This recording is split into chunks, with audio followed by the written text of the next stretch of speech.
shoe of choice for WTA star Coco Gauff. Come see what the T-Dub playtesters thought of the New Balance Coco CG2s.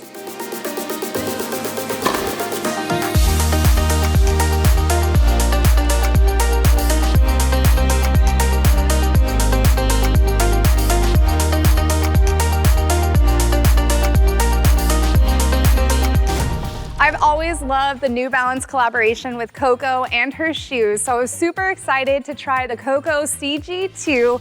These shoes always bring a ton of style, but they also come loaded with lots of support and stability. Now with this update, I kind of had two different play tests going on. When I first started wearing the shoes, I was playing less tennis for myself and spent more time coaching in these shoes. And from the coaching perspective, these are shoes I can wear all day. I look cool while I'm wearing them on the court, especially with my high school team. And they're super comfortable. I literally could wear them from 8 in the morning till 8 at night and have no problem. However, as I started transitioning into wearing them on the court for my own tennis and drilling and playing more, they did feel a little bit bulky, a little bit heavy. I think that it's worth it if I'm doing some light hitting or even doubles. However, for a performance shoe, there's just shoes out there that are allowing me to feel a little bit quicker, especially because speed is not something that is one of my strengths. The traction is perfect, but a little bit sticky. I'm the playtester that does like a stickier outsole. So I think it kind of felt like I was stuck sometimes. And again, it's not the lightest shoe on the market, but I am going to wear these, and these are still gonna be in my weekly rotation just because they bring supreme swag to the courts. I was really excited to get a chance to wear the New Balance Coco CG2s. I didn't get to wear the originals, and Coco's one of my favorite players. I love just how she can move on the court. And when I took these out of the box, I really love the styling. There's some fun hits here on the tongue. It's got a little bit of a texture and a tennis ball. It has her name on it on the inside of the tongue.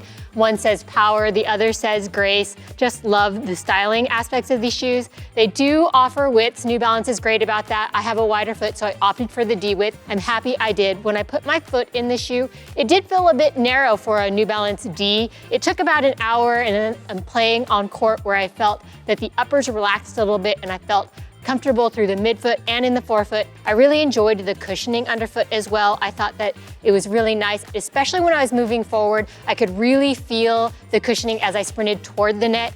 As I wore these shoes on the court, I did notice that the traction was a little bit too sticky for me, and I would get tripped up, especially if I was moving laterally on the court. I felt like I was moving a little bit slow and did feel like there were some instances where it's just stuck and couldn't move as efficiently as I would like.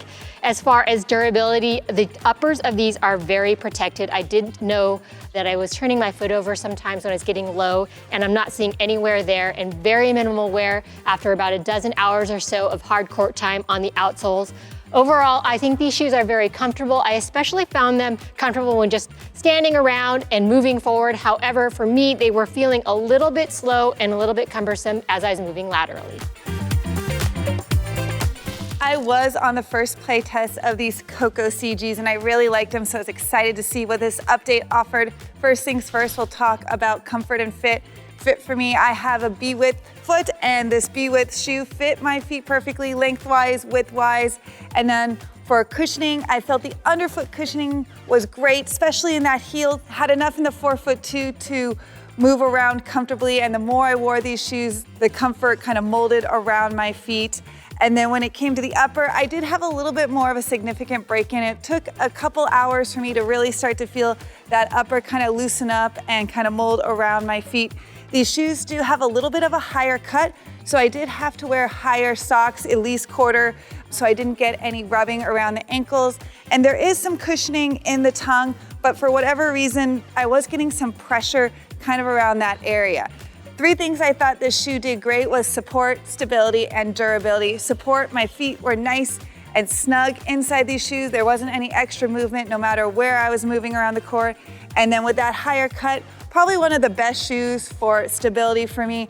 No matter what I did in these shoes, my ankles were nice and supported and stayed upright. I didn't have any issues there.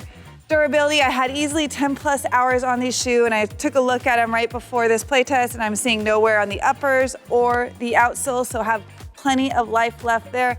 Only other thing I wanted to mention was the weight. Now, the previous generation weighed a little bit more, but I felt that they played lighter than the weight indicated. With this update, I felt that was the opposite.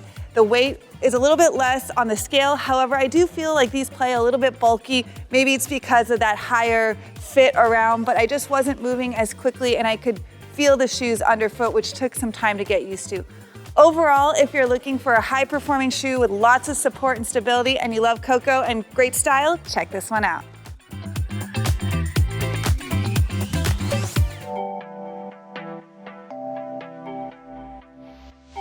The New Balance Coco CG2 has been on my wish list to try for a very long time, so I'm not lying when I say I was very excited to see how this playtest goes. When I first put them on, I recognized right away that they were kind of narrow for me. So in order to find the right fit, I had to go up about half a size. And eventually, after a few hours of break-in time, the width became much more optimal for me. So the shoe became a bit more wide as the upper opened up a little bit. So I think with that, going up by half a size, I was able to find the right fit when it comes to sizing for me. Now, when it comes to overall fit, I did struggle a bit. The shoe is kind of built almost like a basketball shoe, which I'm just not really used to. And unfortunately, I found out the hard way that I do have to wear long socks for this playtest. When I first put them on, I was wearing no-show socks, and this high top really rubbed against my ankle really hard, and it caused quite some bruises. So that's just something to keep in mind. Then the highlight of the playtest for me was actually just how nice and plush the shoe feels underfoot. There's this really nice cushioning under heel, especially, and I really enjoyed that. The rebound sensation I was getting from the shoe. So when it comes to energy return, the shoe absolutely excels. I don't think I ever felt this bouncy sensation on this level from other shoes that I was testing. Durability was top-notch. I didn't see any wear on the outsole or the upper, so honestly, I think this shoe will hold up really nicely. Now, when it comes to traction, I still think it was optimal. I would like it to be just a little bit less grippy, but that's just a personal preference. I did feel very stable wearing the shoes, that's for sure, and also very nicely cushioned.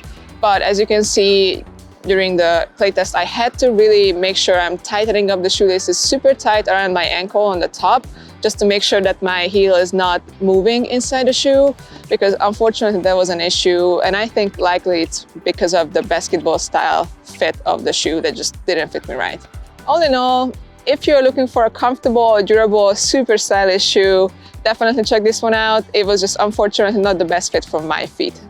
Thanks for watching. For more information on this shoe and the others, please go check out Tennis Warehouse, Tennis Warehouse for tennis only.